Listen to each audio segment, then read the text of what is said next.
ঝটিকা মিছিল নিয়ে সরকার এখন আতঙ্কে আছে, বোঝাই যাচ্ছে।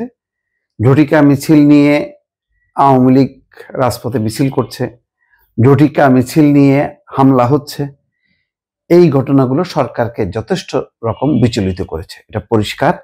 সেই কারণে সরকার সিদ্ধান্ত নিয়েছে যে ঝটিকা মিছিলের বিষয়ে মনিটরিং জোরদার করবে সরকার, নেবে কঠোর ব্যবস্থা। কয়েকটা ঘটনা ঘটেছে, তেজগাঁ বড় মিছিল করেছে, ধানমন্ডিতে বড় মিছিল করেছে আওয়ামী লীগ।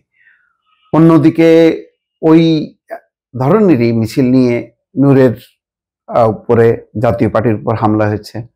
অন্যদিকে যে ঘটনাটা ঘটেছে রাজবাড়ির গোয়ালন্দে, সেখানে একটা মাজার শরীফে হামলা হয়েছে, লাশ কবর থেকে তুলে নিয়ে পোড়ানো হয়েছে। এই ঘটনাগুলো সরকারকে যথেষ্ট পরিমাণ বিব্রত করেছে, পরিষ্কার। এই জন্য আইন শৃঙ্খলা সংক্রান্ত একটা বৈঠক হয়েছে, সেই বৈঠকে এই বিষয়ে একটা কঠোর পদক্ষেপ নেওয়ার ব্যবস্থা হয়েছে এবং সেখানে অনেক 9 জন উপদেষ্টা ছিলেন।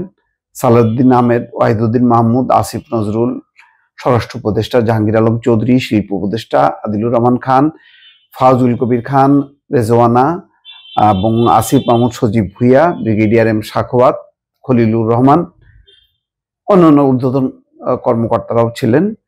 তারা বলছেন যে গত কয়েকদিনে তেজগাঁও সহ ঢাকার বেশ কয়েকটি জায়গায় ঝটিকা মিছিল করেছে নিষিদ্ধ থাকা আওয়ামী লীগ এবং তার অঙ্গ সংগঠন।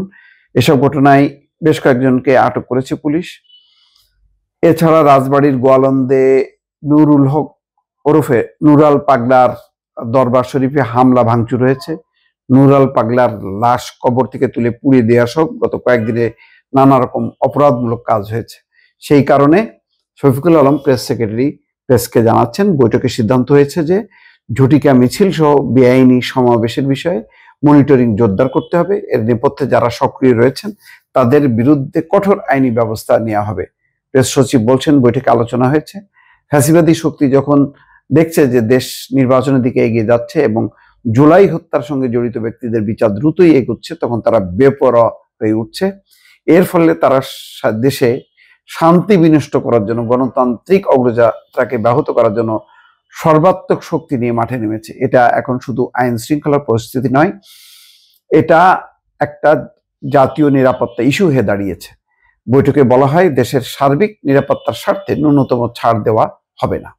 এবং শফিকুল ইসলাম এটাও বলছেন, যে কোনো পরিস্থিতিতে ফেব্রুয়ারিতে নির্বাচন হবে এবং কোনো শক্তি আটকাতে পারবে না। বারবার সেই কথাগুলো বলছে। যাই হোক, বোঝাই যাচ্ছে যে সরকার যথেষ্ট পরিমাণ বিব্রত, বিচলিত এবং এই পরিস্থিতি সামাল দেওয়ার জন্য সর্বোচ্চ ব্যবস্থা নেয়ার তারা অঙ্গীকার করেছে বা নির্দেশনা দিয়েছে। দর্শক ভালো থাকবেন, আল্লাহ হাফেজ।